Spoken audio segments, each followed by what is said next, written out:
Segunda modalidade de licitação, tomada de preços. Tomada de preço é a modalidade de licitação entre interessados, pessoal. E guardem isso, previamente cadastrados.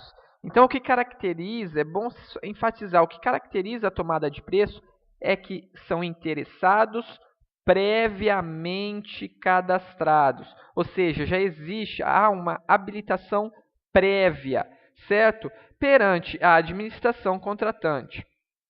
Terceiros não cadastrados podem participar do certame, desde que se habilitem até 3 dias antes do término do prazo para apresentação das propostas. A tomada de preço ela é utilizada para contratações de obras, compras e serviços de vulto médio, ou seja, abaixo de 1.500.000, no caso de obras e engenharia, e acima de 150.000. E no caso de serviços e compras de outras coisas que não se enquadrem em obras de engenharia, enquadra abaixo de 650.000, acima de R$ 80.000. Enfatiza-se novamente que a tabela de valores é constante na Lei 8.666, no seu artigo 23, inciso 1, a linha B, e inciso 2, da linha B também. Terceira modalidade é o convite.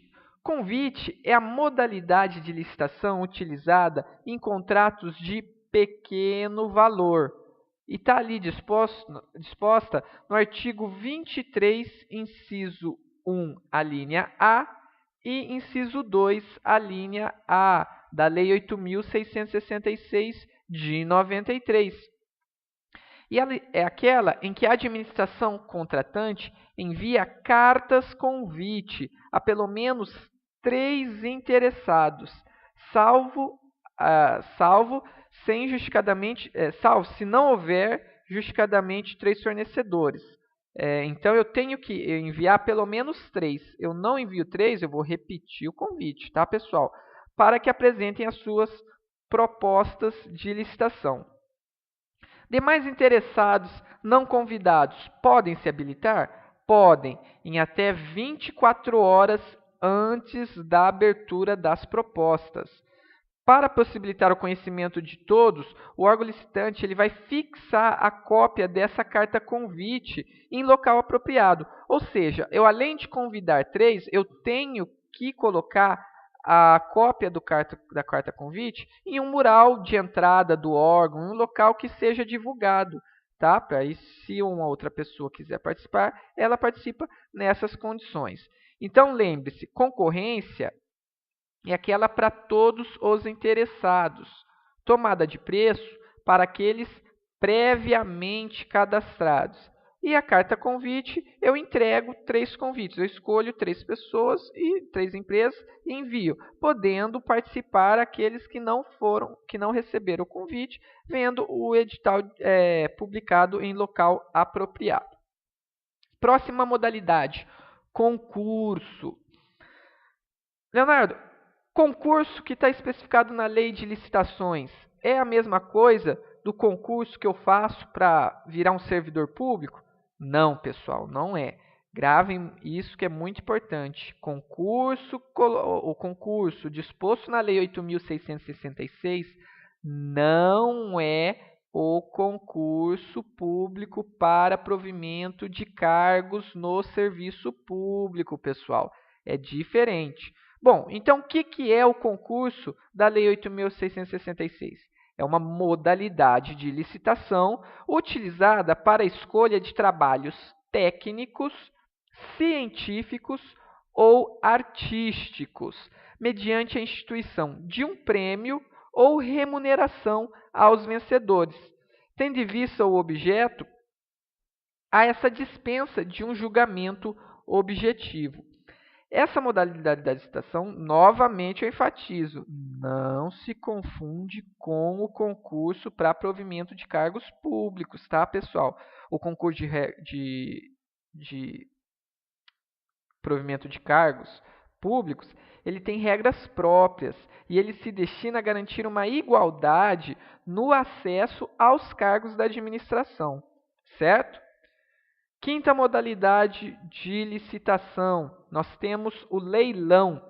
Leilão é aquela modalidade de licitação utilizada para a venda de imóveis adquiridos por dação em pagamento ou adjudicação judicial, ou de mobiliário inservível, ou seja, móveis, objetos que eu não utilize mais para a administração, ou produtos apreendidos ou penhorados. O procedimento do leilão ele é caracterizado pela oferta pelos interessados de lances sucessivos. É aquele chamado quem dá mais, considerando vencedor aquele que vai ofertar o maior valor, desde que superior ao montante obtido na avaliação, certo? Então, tem que ser com um valor que foi maior do que avaliado. Última modalidade licitatória, e hoje em dia, pessoal, é a mais utilizada, a mais cobrada e acaba até sendo a mais importante, porque ela é a mais utilizada. Antes do advento da lei do pregão, nós tínhamos somente essas 5 modalidades licitatórias que eu expliquei. Hoje, com a modalidade do pregão, 70% das licitações realizadas são feitas nessa modalidade. O pregão está disposto na Lei 10.520 de 2002. Ela é uma modalidade de licitação que pode ser utilizada para aquisição de produtos e serviços comuns. Que é serviço comum? É aquele cujo padrão de qualidade e desempenho possam ser fixados objetivamente pelos padrões usuais do mercado. Essa definição está no artigo 1º, parágrafo único da Lei 10.520. Ou seja, é um serviço comum? É um objeto comum? Eu faço pregão. Usualmente é falado que são os objetos de prateleira, os serviços de prateleira, ou seja, aquele que eu vou na loja e acho, aquele fácil de se especificar, certo? Ela é a única modalidade que não consta no rol da Lei 8.666. Porém, cabe destacar que no final da aula eu vou falar sobre uma nova modalidade que foi colocada, um novo modo de licitação, que é o chamado RDC. Porém, vamos colocar que são hoje 6 modalidades, essas explicadas. Porém, foi instituída uma nova, que no final da aula nós vamos explicar, que não consta na apostila. Tá bom, pessoal? Vamos destacar agora que, nessas modalidades de licitação, elas se dividem em 2 fases, a fase interna e a fase externa. Fase interna é aquela em que se define os objetos, os requisitos, os critérios e as penalidades que serão impostas durante a fase externa. Ou seja, toda aquela parte preparatória eu vou fazer na fase interna, eu vou realizar na fase interna. Por exemplo, é importante destacar que na concorrência, fora a fase interna geralmente realizada, que eu vou citar aqui conforme o posicionamento do TCU, nós também temos a ocorrência de uma audiência pública, em que ela é exigida somente quando o valor do objeto seja superior a 100 vezes o valor estipulado para a concorrência. Então, você pega o valor estipulado para a concorrência, 1.500.000 se for obra de engenharia, 650.000 se for outros serviços. Se eu multiplicar por 100, e esse for o valor da licitação na modalidade de concorrência que eu vou realizar, obrigatoriamente eu vou ter que realizar antes uma audiência pública sobre a aquisição desse material ou realização desse serviço. Bom, e quais são as sequências de atos que eu vou realizar numa fase interna da licitação? Segundo o Tribunal de Contas da União, serão realizados os seguintes atos: solicitação expressa do setor requisitante interessado com a indicação da sua necessidade, elaboração do projeto básico e, quando for o caso, do projeto executivo, aprovação da autoridade competente para o início do processo licitatório, devidamente motivado e analisado sob a ótica da oportunidade, conveniência e relevância para o interesse público. Atuação do processo correspondente, que deverá ser protocolizado e numerado. Elaboração da especificação do objeto, ou seja, eu tenho que especificar o que eu quero, o que eu vou comprar, de forma precisa, clara e sucinta, com base naquele projeto básico apresentado. A estimativa do valor da minha contratação, que vai ser comprovada mediante uma pesquisa de mercado que eu vou realizar. A indicação dos recursos orçamentários que eu tenho para aquela despesa, ou seja, sempre quando eu comprar, eu tenho que demonstrar. Sempre não, pessoal. Existe uma exceção no caso de eu realizar registro de preços, que aí não é obrigatório demonstrar ali naquele momento o recurso orçamentário. Porém, caso eu realize uma compra que não seja a utilização do registro de preço, eu tenho que demonstrar os recursos orçamentários disponíveis para a realização daquela despesa. Verificação da adequação orçamentária e financeira em conformidade com a Lei de Responsabilidade Fiscal. Certo, pessoal? Então, eu vou ter que ter uma declaração do ordenador de despesa que aquela compra, aquele orçamento, aquele dinheiro que eu vou gastar está adequado com a Lei de Responsabilidade Fiscal. Elaboração de projeto básico, obrigatório em caso de obras e serviços, ou seja, obras e serviços de engenharia, eu tenho que ter essa obrigatoriedade do projeto básico, tá bom, pessoal? E a definição da modalidade e do tipo de licitação a ser adotado, ou seja, é na fase interna, após essa sequência de atos, que eu vou definir qual modalidade de licitação eu vou realizar. Vai ser pregão? Vai ser concorrência? Vai ser tomada de preços? Convite? Leilão? Concurso? E que tipo de licitação? Por menor preço? Melhor técnica? Técnica e preço? Tudo isso eu realizo na fase interna da licitação. Fase externa. A fase externa, ela se constitui de publicação do edital, certo? Depois de eu ter feito toda aquela fase interna com projeto básico, tudo, eu vou fazer a publicação do meu edital, que é o quê? É a lei que vai interna entre as partes. Por isso que eu tenho que publicar o edital para dar publicidade e o conhecimento de quais serão as regras dessa licitação. A abertura da sessão pública feita pelos responsáveis no dia e horário estabelecidos em edital. Depois será realizado o recebimento dos envelopes com a documentação e a proposta, respectivamente. Primeiro a documentação, depois a proposta, nos casos da Lei 8.666. Já adianto que no pregão isso muda. No pregão, primeiro é a proposta, depois a documentação. A identificação dos representantes legais, a abertura dos envelopes e a apreciação dos documentos, a habilitação, será feita uma análise dos documentos de habilitação, a divulgação do resultado, a abertura de prazo para recurso, a divulgação do resultado, que será também dada a devida publicidade, o julgamento das propostas financeiras, certo? Novamente, a abertura para o recurso, tá? Depois das propostas, caso haja alguma empresa, algum licitante com interesse de recorrer, e a classificação. Quem ficou em primeiro, quem ficou em segundo, quem ficou em terceiro, quem foi desclassificado, certo? Um relatório realizado pela comissão processante de licitação.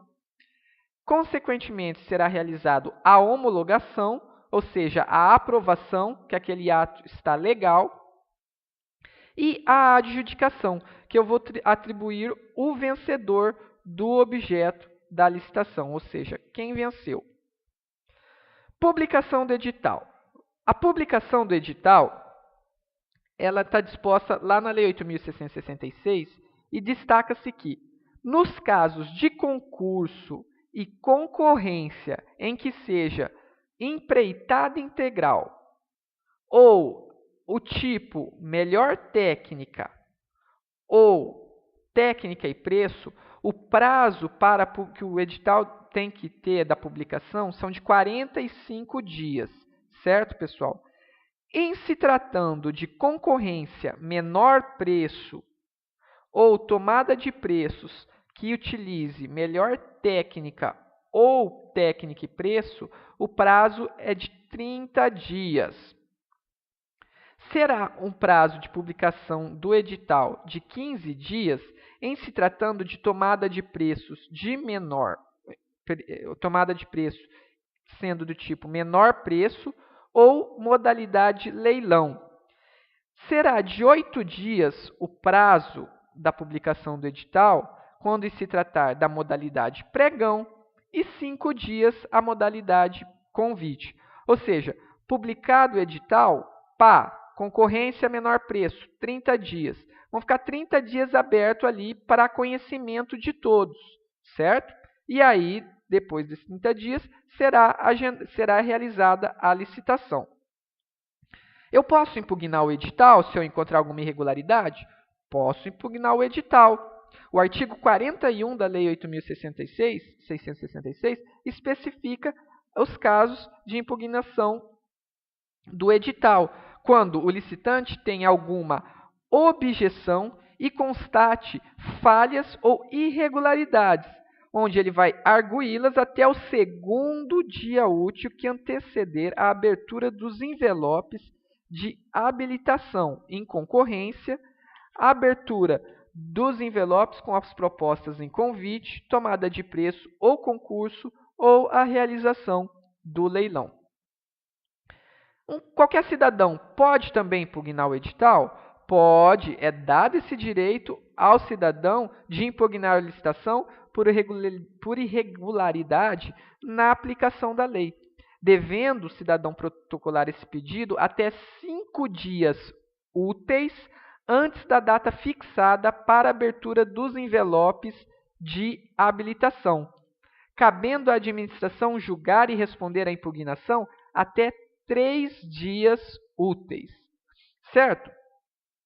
Vamos destacar aqui que o artigo 113, parágrafo 1º da Lei 8.666, aduz que o cidadão ele pode ainda representar no Tribunal de Contas ou nos órgãos integrantes do sistema de controle interno contra irregularidade na aplicação da lei. Tá, pessoal? Isso é até a questão que caiu num concurso um dia desses. Eu posso representar a irregularidade no Tribunal de Contas ou nos órgãos integrantes do sistema de controle interno quando eu encontrar uma irregularidade. Eu também posso provocar o Ministério Público quando a ocorrência de crime, no molde do artigo 101 da Lei 8.666. Habilitação.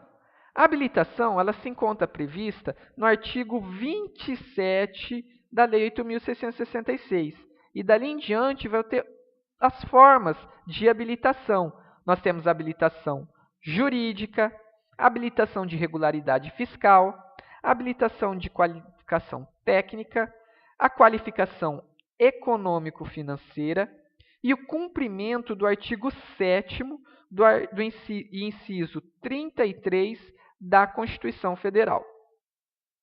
É bom vocês darem uma lida, eu não vou explicar isso aqui, porque simplesmente tem que apresentar os documentos tipificados na Lei 8.666, a partir do artigo 27.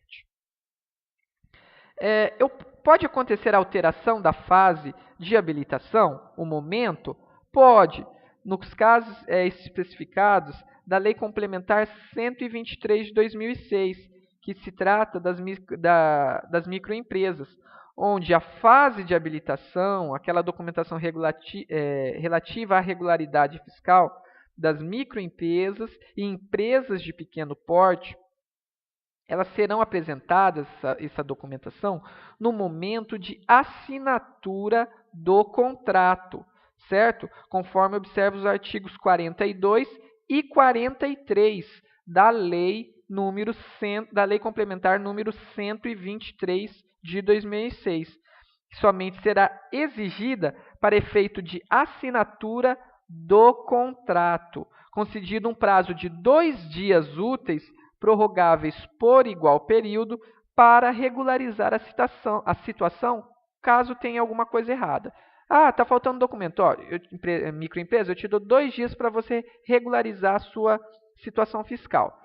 Dando esse prazo, ela vai lá, apresenta de novo, no momento da assinatura do contrato, e se celebra o contrato. Também na Lei 123 de 2006, é dado o direito à preferência no procedimento licitatório, nessa participação da microempresa e da empresa de pequeno porte, que tem atribuído um preço não superior a 10% em relação ao menor preço ofertado, onde deverá a comissão de licitação intimar a microempresa ou a EPP para que exerça o seu direito de preferência. Quando for a modalidade pregão, o percentual já reduz para 5%. Por óbvio, pessoal, essa regra é somente aplicada quando a melhor oferta inicial não tiver sido apresentada por uma microempresa ou por uma EPP. E também poderão ser realizadas licitações diferenciadas, concedendo esse tratamento diferenciado e simplificado para as microempresas nos casos especificados do artigo 47 e 48 dessa lei complementar. Classificação. A classificação é a fase a parte em que é realizado a análise dos aspectos formais da proposta, se a proposta atendeu toda aquela formalidade exigida. Julgamento. No julgamento é analisado o conteúdo da proposta. Então, vocês podem ver que na classificação é o aspecto formal. No julgamento é o conteúdo da proposta. E é dever da administração adotar critérios objetivos, pessoal. Muita atenção nisso. É aí que você possivelmente pode entrar com um recurso contra a administração pública numa licitação. Será que foi adotado critérios objetivos para a análise daquela proposta? Vamos supor o caso de uma proposta técnica. Foi especificado como que vai ser julgado aquela proposta técnica? Objetivamente? É claro? Está claramente demonstrado como vai ser julgado? De modo a atender aquele princípio especificado do julgamento objetivo, lá do artigo 3º e no artigo 40, inciso 2, ambos da Lei 8.666. Homologação. A homologação é o momento em que se é avaliado a legalidade do certame pelo superior hierárquico da autoridade licitante. Ou seja, depois do julgamento, a comissão processante envia à autoridade superior. E ali, naquele momento, ela vai avaliar se todo aquele procedimento foi realizado com base na lei. E aí, ele homologa. Posteriormente, é realizada a adjudicação. O que é a adjudicação? A adjudicação é a atribuição do objeto da licitação ao vencedor para posterior celebração do contrato. É importante destacar o efeito da adjudicação, porque a adjudicação ela tem como efeito principal a constituição do direito de preempção ou preferência, ou seja, na contratação ao vencedor e aquela liberação dos demais licitantes. No momento que eu adjudico, eu declaro fulano de tal é o vencedor e dispenso os outros que participaram da licitação, e tendo ele a preferência para a contratação. Tipos de licitação. Tipos de licitação, como já falado anteriormente, ele está disposto no artigo 45, parágrafo 1º da Lei 8.666 de 93, onde são enumerados o tipo menor preço, que é o valor mais baixo, melhor técnica, que é o modo de executar o objeto do contrato, melhor técnica e preço, em que se une essas duas anteriores, e um maior lance ou oferta, que são utilizados nos casos de alienação de bens ou concessão de direito real de uso. Vamos agora aqui, como nós estávamos falando das fases, fase interna e fase externa, vamos destacar as fases do pregão, porque no caso do pregão existem algumas peculiaridades. O pregão ele se caracteriza por apresentar uma fase preparatória, aquela interna, e a outra fase externa. Ambas estão dispostas no artigo 3º e 4º da Lei 10.520 de 2002. A fase interna é aquela já colocada anteriormente aqui na nossa aula. A fase interna ela tem algumas peculiaridades. Ela tem início com a convocação dos interessados por meio da publicação de aviso na imprensa oficial e facultativamente em meios eletrônicos e jornais de grande circulação. Do aviso constatará a data de disponibilização desse edital, que, por sua vez, conterá o prazo mínimo de 8 dias para a apresentação das propostas. Abertas essas propostas, será apurado o licitante que apresentar a melhor proposta delas, e os que formularem propostas até 10% superior daquela melhor. Ou seja, eu dou uma proposta X e as propostas que se encontrarem até 10% maiores que aquela entrarão para a fase seguinte, que será uma fase, um momento de disputa verbal. Ou seja, os vencedores dessa fase anterior participarão de uma disputa verbal por meio eletrônico, se tratar de um pregão eletrônico, onde eles efetuarão lances inferiores e sucessíveis até que se obtenha o menor valor possível para a compra ser realizada pelo poder público. Certo? Uma empresa do 10, do 9, do 8, do 7. Não apareceu mais ninguém? Com 7, eu vou adjudicar ao vencedor que deu aquela proposta de R$ 7,00, podendo muitas vezes ser aquele que entrou dentro dos 10%, não a melhor proposta, porque na hora do lance verbal ele reduziu, viu que tinha condições de reduzir a sua proposta. E por fim, somente após a determinação do vencedor é que é feita aquela habilitação, pessoal, aquela de habilitação jurídica, regularidade fiscal, econômico-financeira. Depois da pessoa ganhar no preço, é que será analisada. Qual que é a vantagem nisso? É que eu só vou analisar a habilitação do vencedor. Ao contrário das outras licitações, eu iria analisar antecipadamente de todos que iriam participar. No pregão, não. Eu só vou analisar de quem venceu, o que garante o quê? Uma celeridade maior para a realização da licitação. Certo? Bom, vamos agora para o nosso próximo tópico, que é o sistema de registro de preços.